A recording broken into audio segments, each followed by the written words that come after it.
I have a routine. Doesn't matter if I'm doing 10 people or if I go and do an auditorium at like at a casino or something. It's like I just go in there. I take that. I don't even think about it, because if I think about it, I'm going to puke. I get the worst stage fright in the world. I get really bad anxiety about this stuff. So I just go. I get it out of my brain. I get out there, and just as I'm ready to walk out on stage, or just as I'm ready to walk within these houses, whew, boom, time to go, and I'm in. And before you know it, it's over. You're out, and I walk away. And I don't carry the stuff with me. That's something else. I don't carry like if I feel like, if I'm out and I feel something, I'll ignore it. I'll push it away.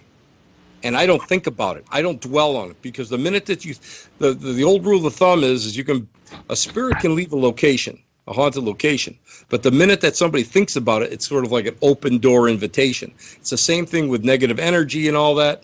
You go and start thinking about it. Your brain doesn't know the difference between what was going on at the time, this negative energy, or you're just imagining it. You start imagining it. You start feeling it. Bang. This energy, like attracts like. It's going to come right back at you. So, I'm just one of those people that just I kind of just, dance through life like that. I don't want to bring any of that with me. And, let's face it, we all have enough negative stuff in our lives as it is. Why bring even more? Except for Bruce. Because, Bruce Tango's my buddy. One of these days, Bruce Tango and I are going to do. We're going to do an investigation, and next thing you know, the damn house will blow up or something. We got two of us in one room, in one place together at the same time. Do you think that a lot of these shows, it seems like that they want to go in and right away everything is a demon or negative or whatever? Do you think that, I don't think places have that much bad spirits in them. That's all there is. I mean, the places I've been... First off, demons sell commercial time. I'm going to come right out and tell you. If there's something demonic in there, you're going to have a Mercedes dealership, though. That's going to go. Well, that's the whole thing. They're going to run the sponsorship on there. But because it's spectacular. And right. that equates in the ratings. Me, I'm not an angel guy, and I'm not a demon guy. I'm an energy guy. But I can I come right out and tell negative energy or whatever. So I that's probably why I don't get as much work as I probably could, because if I ran around yelling about demons and stuff, well, I could probably play right up to whatever these producers want. Right. And always remember one thing, that people go and they watch these shows and they take that experience with them. They take it home with them. They live with it. They take it on the road with them to locations. So they have no other real point of reference. So automatically people go, and when they have an experience like this, they automatically blame a demon or whatever, where it could be, it could be benign and just happening. Aunt Tilly could have came and visited. Could be, it could be residual in nature, where there is mindless psychokinetic energy that's just causing stuff to happen. But again, they're going to say a demon's doing it. You might have like some kind of an entity, like a spirit, an addictive spirit that's in real pain, or even a parasitical spirit that's doing it. So a parasitical spirit is not even close to what they would consider a demon. You could have a non-human targeted poltergeist experience, which is very similar to mindless psychokinetic energy, a loud spirit, but automatically people will go and say demon. Right. If you start getting scratched, you start getting feeling that oppression, that's a whole different story. But if it's just stuff that's going on, it could be the beginnings of an infestation, or B, it just could be being in the right place at the right time, and being the right person to be there. So, there's every case is different. But again, demons sell commercial time because people dig that. They love that in the worst way. They love it. See, but I don't look to do stuff to be on TV. I go into places and I can get EVPs, and I get a feeling that it's not nothing bad, just people that used to live there. I mean, sometimes you'll get a grumpy spirit or something like that, Yeah. but it's not bad. It's not a demon. It's not going to do anything. And I've never actually come across one that's done anything to me. And I've been scratched, Henry. I've been scratched and I've been pushed. And again, I provoke. I mean, I have a job to do, and I'm going to do it. And I don't, I'm not out of that mamby-pamby thing where we have to go and we have to walk lightly. I'm not going to go, and I'm not going to provoke anything that I don't think needs to be provoked. But you got something that's bothering kids or whatever, you're going to go and you're going to pull the stops out. But that being said, 99.9 of every investigation that I've ever been on was, just like you said, people that used to live there, some residual stuff, some intelligent spirit coming down, grandma coming down to check on the family, see what's going on, a former owner of the house when you're, changing, the configuration. These are things that are more likely to happen, but it doesn't sell airtime, guys. It does. And even, excuse me, even look at a lot of the names of these of the TV shows.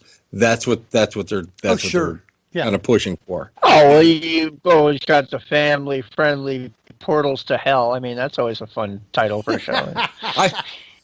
You know what? It was funny when the producers called me up. I said, "Listen, I don't know if I'm the right person for it because, to be honest with you, I don't believe in this stuff." I said, "It's all energy," and he asked me a couple questions, and I said, "Listen, I'm not afraid to get in there. I'm not afraid to get my hands dirty.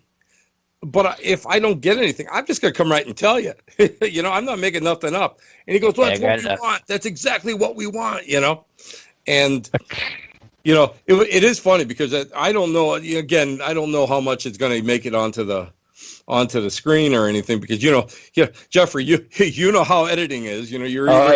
You're either in the film or you're on the floor, But I know, yeah. I've done scenes for movies that I go to the movie. I'm like, well, that scene's not there. Exactly, and they did 5 hours of following me around. So, oh wow, I know for a fact that if I get like a minute, 60 seconds, I've done really well.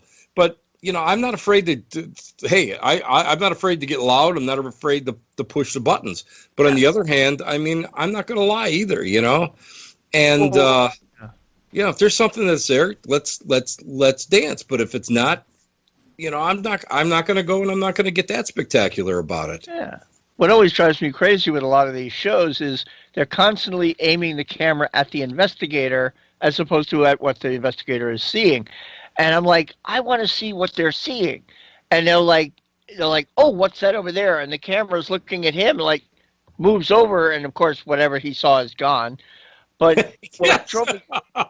There was an episode of Ghost Adventures, and Baggins and his crew were going through Linda Vista Hospital. And I've been to Linda Vista Hospital numerous times. And I've had slight experiences I found out later in that I was doing a webisode for some friends, and I was co-investigating with them. And our digital recorders in our hands were getting nothing. But later, the video recorder that the investigator's wife was using was picking up EVP. We thought it was interesting that, you had one thing picking up stuff, but the stuff in our hands wasn't. But there was a scene where in Ghost Adventures where one of the guys, you see him in the hallway, and they're pointing the camera at him. And as he's walking through the threshold of a completely different room, he lowers his camera to his side. Then he comes running out. Oh, there's a woman in there, and he's all freaked out. I'm like, well, it would have been nice if he'd been taping it, instead of dropping the camera before you walk into a room that hasn't been cleared yet.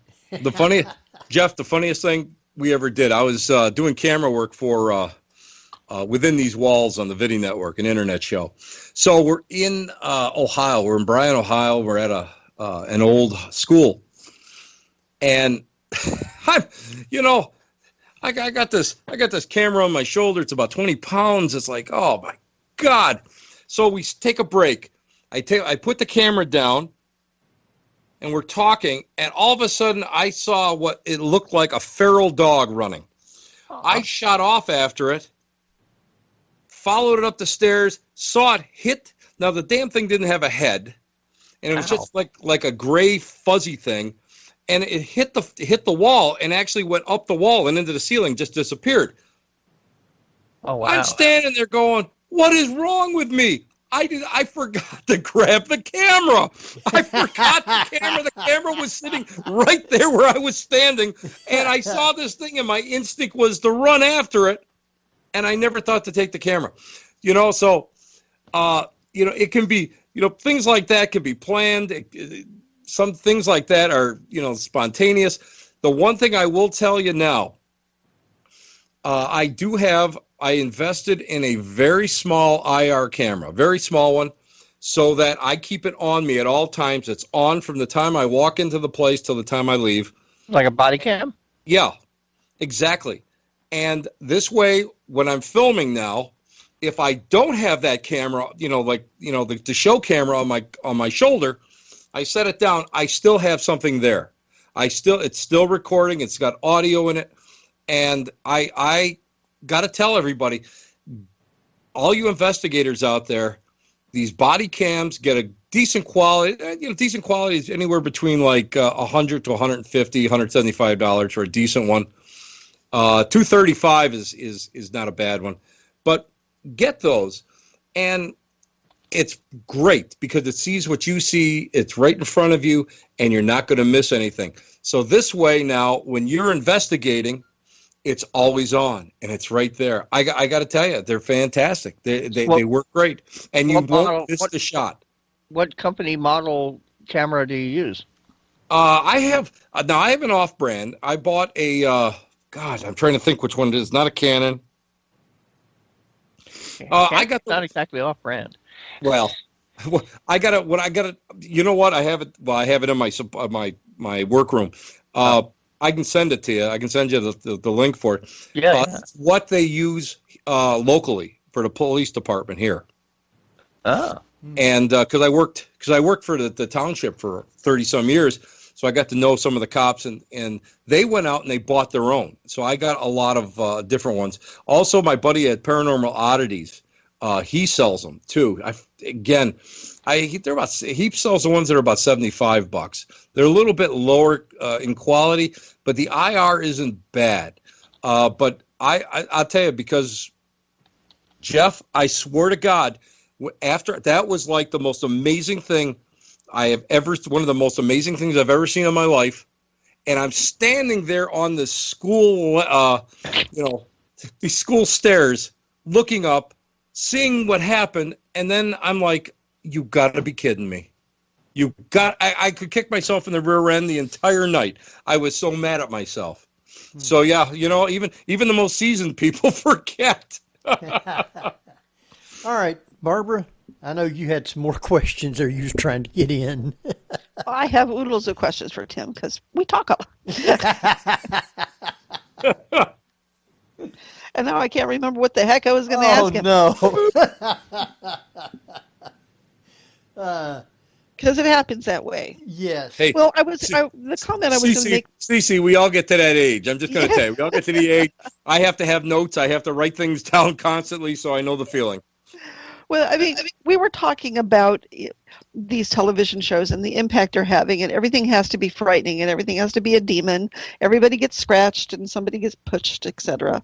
But our psyche seems to be wired that way. I mean, Right.